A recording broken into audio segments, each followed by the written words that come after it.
My name is James. I'm currently fishing on a levee. The trick to catching fish is to suppress your presence. You should approach it with a calm and clear mind, but as I watch the line I've cast, I can't help but recall yesterday's scolding from my boss. I work in sales at a moving company. I got into this industry because of a moving job I started in high school as a part-time. However, a few years later, I got transferred and ended up under a terrible boss. Her name is Susan. Susan, now in her 40s, has a hysterical scream that's really tough to handle. You're the only one in our department who hasn't met this period's goals. You're dead weight here. Just goes to show, high school grads are useless. She's a nasty boss who always brings up my educational background whenever she can. Indeed, I didn't go to college and joined this company straight out of high school. But hey, she went to just a vocational school for illustration. Susan used to be an illustrator in her youth, but after failing to realize her dream, she's been in this industry for almost 20 years now. At the occasional drinking parties, a drunk Susan would loudly lament, I should have gone to university instead of that vocational school." The result of chasing and failing her dream left her with nothing but the title of vocational school grad, which must feel frustrating. Susan's complex about her education is serious. She's awkward around college-educated newcomers and tries to dominate people like me with only a high school education. Frankly, I've been experiencing daily harassment from Susan. But in this department, her word is law due to her long tenure. In short, nobody defends me from her harassment, and instead, they side with Susan, leaving me to face cold stares. Honestly, it's hard to maintain a calm and clear mind in my life, even when I'm fishing. "Hey, James, what's up? Your line is shaking." Alerted by George, my fishing buddy, I snap out of my thoughts. "Got something on your mind?" George, an avid fisherman, would even go fishing on the sea during long holidays. His skin tanned, always showing a pleasant smile. "No, I'm fine." I shake my head and refocus on fishing. I can't let my personal issues disturb George's enjoyable private time. "Oh, now you're focused." George laughs. "It's only when I'm fishing like this that I can forget the unpleasant things." After refocusing, I got a hit on my fishing rod. When I reeled it in, it turned out to be a pretty big catch, and my fishing buddies erupted in cheers. "Nice catch. This must be the king of this area. Your family will be thrilled." George rejoices as if it's his own achievement, and I feel my face stiffen momentarily. But I quickly muster a smile. Seriously, even on a day when I catch a big one, I'm still bogged down with worries. I sigh inwardly. I just couldn't bring myself to say it in front of George. That my wife was having an affair. I have a wife, Helen, and a daughter, Sarah, who just turned 11. Even when things got tough, I could keep going, thinking of my family. But lately, Helen's behavior has been strange. She's unusually cold towards me, and I feel like she's distancing herself. And that's not all. Recently, I saw Helen, dressed up, walking with a man I didn't recognize, on my way back from work. I watched the scene in disbelief. I couldn't believe Helen would. It just didn't seem passable. I was too afraid to confront her about the truth, so I still haven't asked. I hope it's just my misunderstanding. As pathetic as it sounds, I find myself wanting to ignore it more and more each day. I thought showing her the fish I caught today might improve our relationship, even just a little. So, with that faint hope, I hurried back home, packing the fish in a cooler. But my wishful thinking quickly crumbled. Helen didn't even glance at the fish I brought home and instead handed me a piece of paper that wiped the smile off my face. It said divorce. No way, are you kidding? Even as I said that, Helen's cold expression didn't change.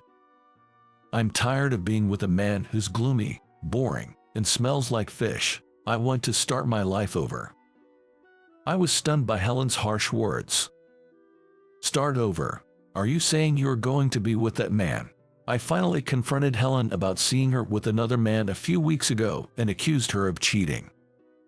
Helen looked surprised for a moment, saying, "You saw that, huh?" But then she blamed me, saying, "It's all your fault. You've always been so incompetent. Such a selfish reason."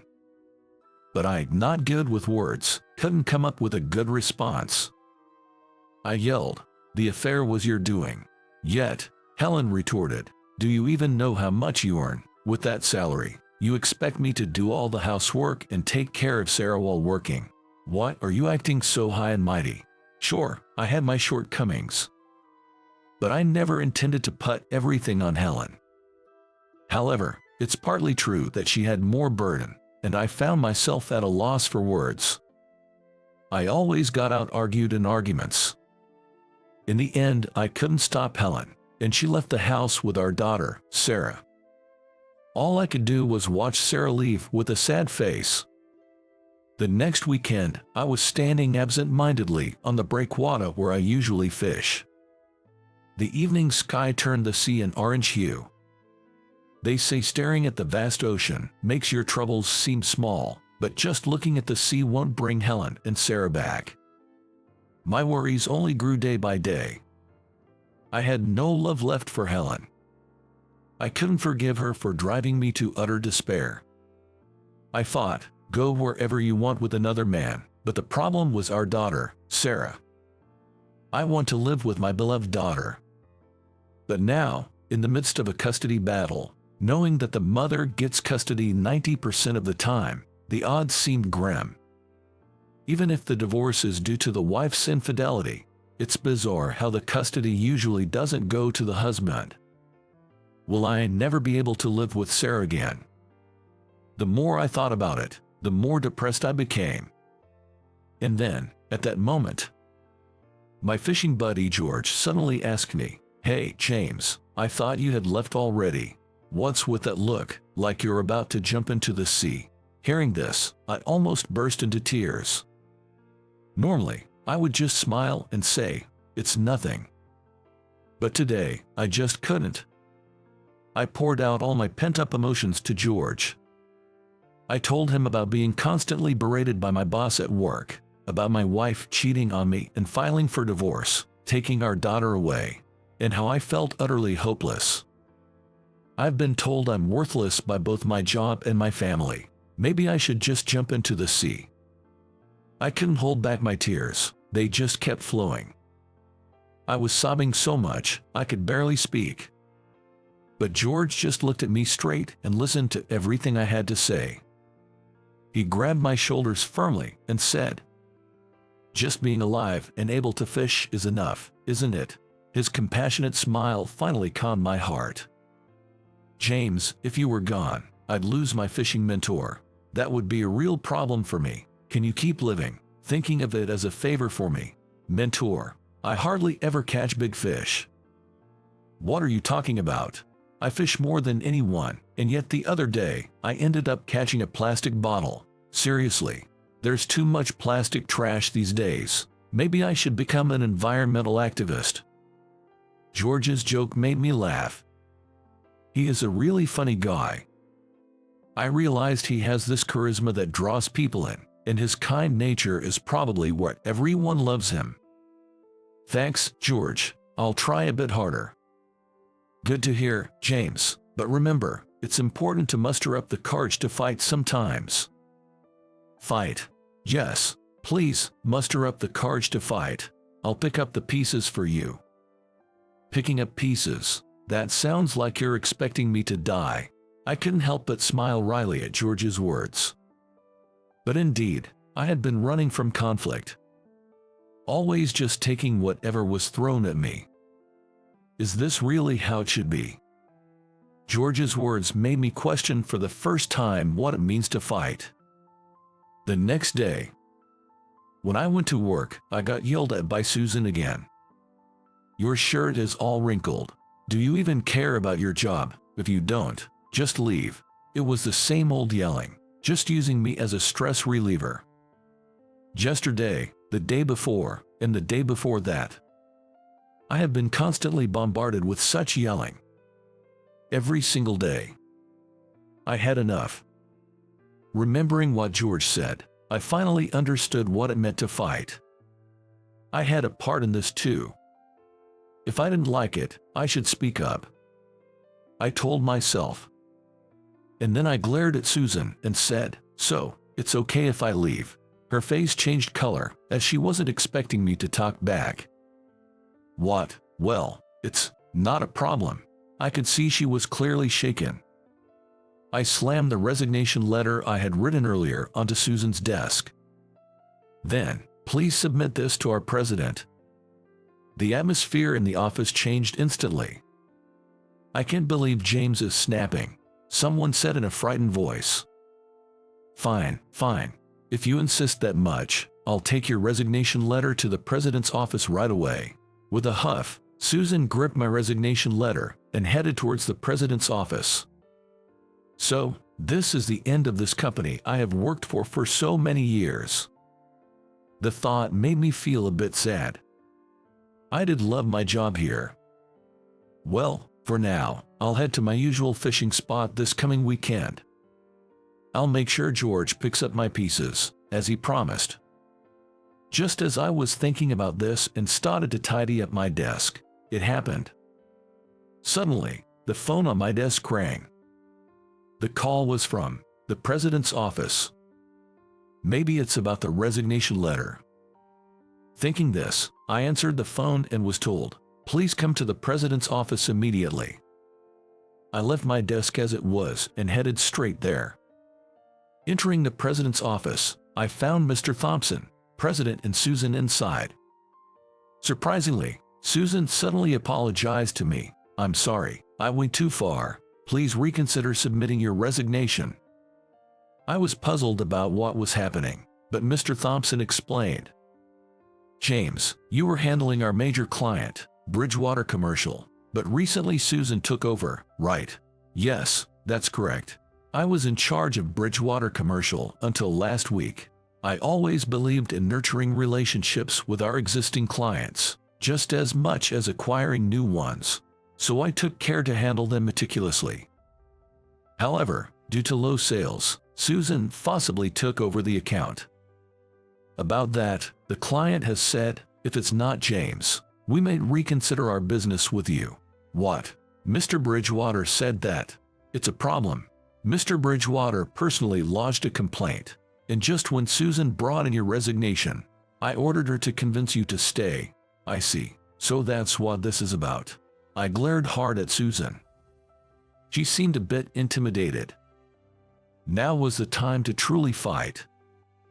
I have been suffering from workplace harassment by Susan. At this, President Thompson's expression changed. What do you mean, Susan?" Susan stammered, but I told Mr. Thompson about all the abuse I had endured from her. "If Susan stays, I still intend to leave." Mr. Thompson then said gravely, "Understood. Workplace harassment is a serious issue in this day and age. We'll thoroughly review your conduct." A few days after this meeting, an internal inquiry confirmed the harassment by Susan, and she was demoted and transferred.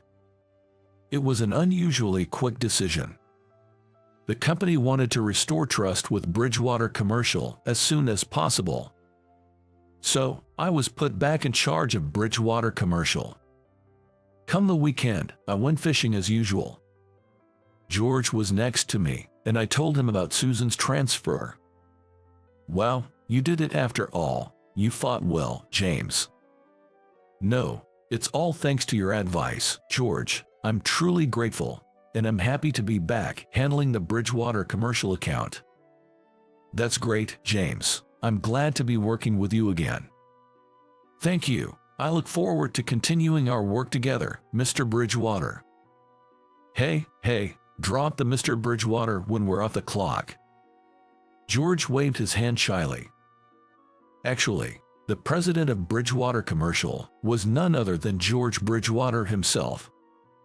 Thinking back, My success in this major deal was thanks to my hobby of fishing, and being able to fish alongside George like this was also due to his invitation during a business meeting, asking, "How about we go fishing together next time?" And of course, this recent issue was also resolved with George's help. He had said he'd pick up my pieces, but I never expected him to go to this far. I can't thank him enough. I said this and bowed my head many times, but George looked at me and said, "The fight isn't over yet, right?" That's right. I still had a big battle ahead of me. It was a custody battle for my daughter, Sarah. "If you win custody, bring your daughter here again," George said with a smile. I nodded firmly in response. Half a year passed. I fought. I confronted my wife, Helen, head-on. And finally, the verdict was out. I went to the fishing spot where George was to report the outcome, with my daughter in tow. In the end, George had helped me again. Being a business owner, he knew many good lawyers and referred one to me. Thanks to that, the court proceedings went in my favor, and now I am able to live with my daughter Sarah. Sarah, like me, has trouble speaking up. She couldn't express herself to her mother, but when the lawyer facilitated a conversation, she expressed her desire to stay with me, saying, "I want to be with Daddy." "The battle is finally over, James," George said, intently watching his fishing line. I whispered, "Yes," in response. I always felt pathetic, always being helped by George. To my slight dejection, George asked Sarah, "Do you like your dad?" Sarah, who became a 6th grader this year, seemed embarrassed to say "I like" out loud, perhaps because of shyness. She hesitated with an "eh," but then nodded silently afterward. That's right. Your dad might not look dependable, but he's the kind of person who always looks out for others and supports them in the background." To think that he saw me in such a way. George's words made me so happy. I realized that what I had been doing wasn't wrong and decided to continue tackling everything with compassion. Then, George's fishing line tugged violently. "Oh, here it comes. A big one after a long time. Careful, George. Take it slow." I said this and readied the net to support George, who was frantically managing his fishing rod. Since I lost my wife in an accident, I've been raising my daughter on my own. My name is John. My wife, Susan, and I said our final goodbyes when our daughter Emily was still in middle school. Both Emily and I struggled to move on from the loss of Susan, but we knew we had to keep going, just the two of us. I worked tirelessly to ensure Emily could go to college, and I did as much as I could around the house. Emily, bless her heart, actively helped with housework and cooking. She grew up to be a great cook, just like her mother, and that made me so proud. Now, Emily has started college this year. Emily wanted to go to art school, so I thought she would move to a big city, and I felt a bit down about being alone. But then she said, "Dad, you can't handle the house without me, so I'll stay a bit longer." I wasn't sure if she was kidding or not, but she chose a college close to home. "I can handle the housework," I told her, but I couldn't hide my happiness. Then, one day, I came home from work feeling really tired. Emily had cooked dinner after her club activities, but I couldn't finish it. "Are you okay? Feeling sick?" she asked worriedly. I just brushed it off with a smile. "It's probably just fatigue. I'll be fine after some rest." But the physical sluggishness continued for days afterwards. I checked my temperature, a normal 98.6 degrees. It was strange, but not bad enough to miss work. I didn't think much of it and carried on as usual. But I found it hard to eat much at dinner. Emily kept urging me to go to the doctor, but I, disliking hospitals, relied on energy drinks and went to work. However, my condition didn't improve, and one day, Emily said to me, "We're going to the doctor tomorrow." "Eh, the doctor? I told you I'm fine." I laughed it off, but her serious look didn't change. I've already taken time off work, so no backtalk, just do as I say. Her commanding presence was so strong, I couldn't help but reply, yes, ma'am. I had to chuckle at this bit of pressure from Emily. She's starting to resemble her late mother, Susan, in that way. Emily has always been sensitive about my health. It's no surprise, really. After Susan suddenly passed away, I was the only parent left. When Susan went to heaven, I remember holding a distraught Emily in my arms as she sobbed, "Dad, you just can't die, okay?" So, I guess she's really scared of losing me too.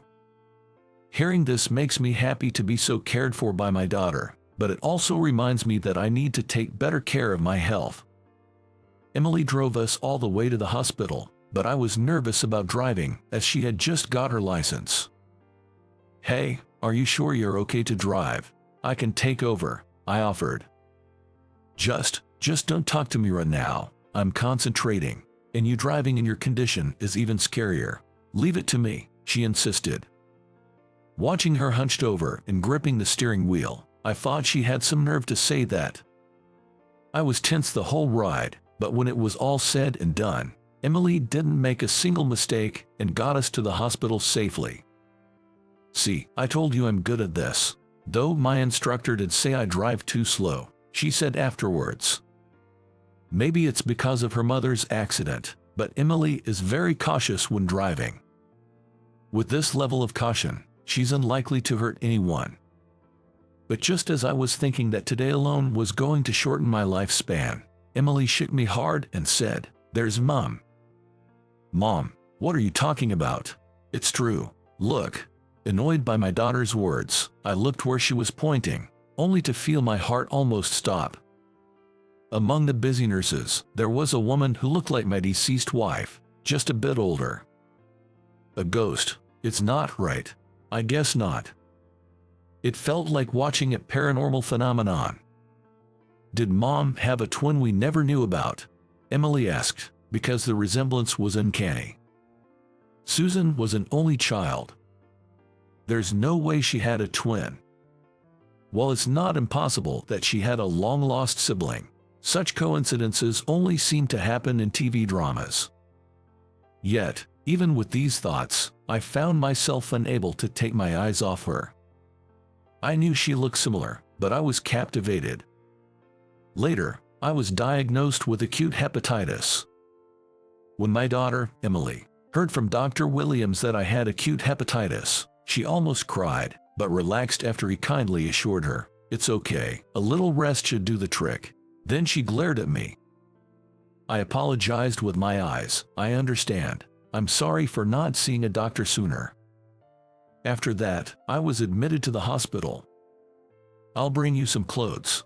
Call me if you need anything." "Thanks, I appreciate it," I replied. It was then, as Emily was about to leave, that it happened. "Nice to meet you. I'm Sarah, the nurse in charge of John." "Pleasure to meet you," said the woman who greeted us, to which both Emily and I widened our eyes. That's because she looked just like my late wife. Nice to meet you. I'm Emily, his daughter. Please take good care of my father," Emily said, bowing her head, and Sarah smiled. "You have a wonderful daughter."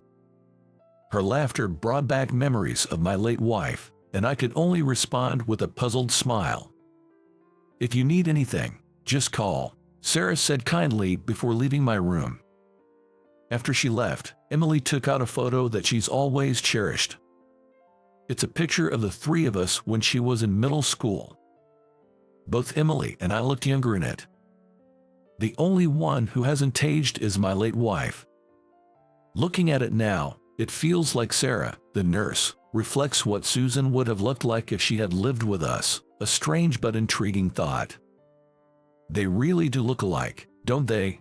Emily and I smiled at each other, acknowledging the resemblance. Afterwards, Emily and I became very close with Sarah. She was a very friendly person, and whenever she saw Emily visiting, she'd pop into my room for a little break, and the three of us would often chat. Despite being in the hospital, I was happy. It felt like I was talking with my late wife. Eventually, my hepatitis calmed down, and my discharge was arranged. I'm going to miss this, Sarah said with a sad look, so I boldly asked her out for dinner, and she happily agreed. Emily, standing beside me, patted my shoulder and said, "Way to go, Dad." I quickly added, "Of course, Emily will be there too," to Sarah. Emily looked at me with a "what are you nervous about?" kind of look. "Emily will join us. Yay, I'm so happy," Sarah exclaimed with even more joy, leaving Emily no choice but to shrug and laugh. I didn't quite understand, but it seemed like Sarah really liked Emily, and I convinced myself that this was okay. Later, I chose a French restaurant with private rooms so we could relax without worrying about others, and we had a great time eating and chatting. It truly felt like spending time with my wife and daughter. Oh, how fun it was. As the drinks flowed and a pleasant buzz set in, I found myself gazing at Sarah.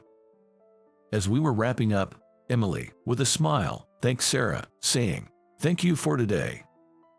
"Yeah, I had a great time too." "Thanks, Emily," Sarah replied. Suddenly, Emily's eyes filled with tears. "What's this? I had fun, but now I'm crying." Unable to hold back her tears, Emily started to cry uncontrollably. "Emily, are you okay?" Confused, Sarah looked on as I rubbed Emily's back, explaining, "Hearing her own name from you might have reminded her of her mother." Then, I shared how Sarah resembled my late wife, that probably both Emily and I felt like we were spending time with family again, and I apologized for putting her in the situation. "So, that's it, Emily. You really loved your mom, huh?" Sarah gently stroked Emily's head. This scene, so reminiscent of my late wife comforting her daughter, brought tears to my eyes, but I held them back. Then, to my surprise, Sarah began to cry too, leaving Emily worried, asking, "Are you okay?" "I'm sorry, I've been holding back tears watching Emily," Sarah admitted. I was clueless and looked down at Emily, who also seemed perplexed. Then, Sarah began to talk about her past. She revealed that she had lost her husband and daughter in an accident around the same time Susan passed away. Since then, she had been living alone, working as a nurse.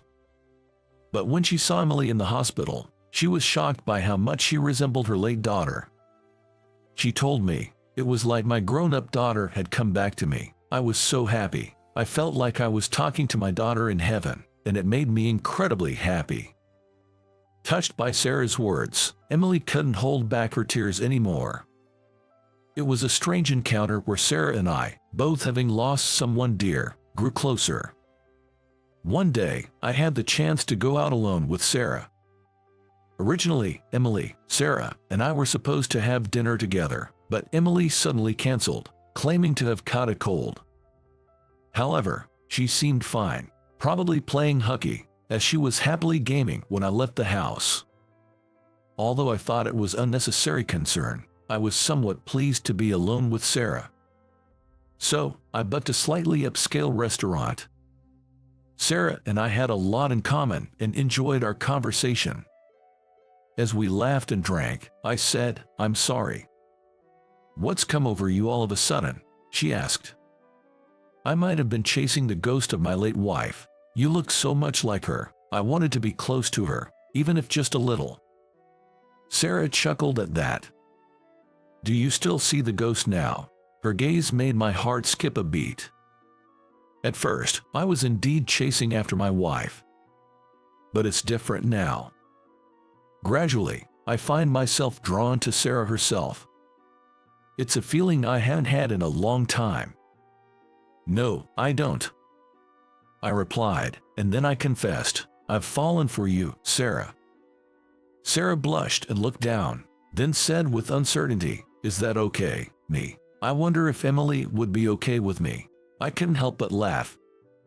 "I think it's fine. In fact, Emily even told me to go for it."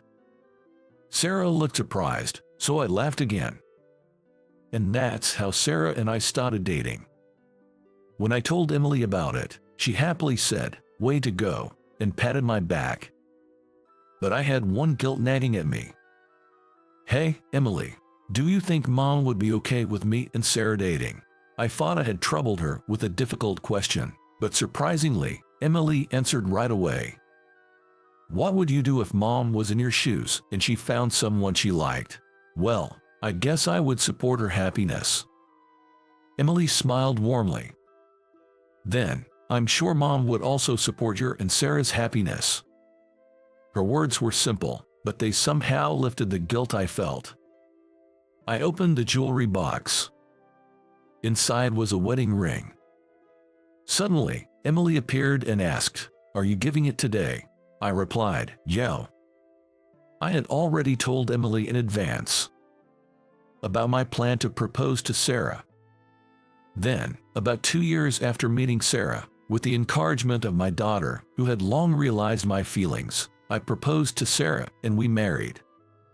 Emily, having studied diligently at art school, is now working as a staff at an art museum. She would laugh and say, "You'll be fine without me, right?" and finally moved to New York to live on her own. However, she still comes back home occasionally, sharing her New York memories with Sarah and me. Sarah and Emily are so close they even go on trips together.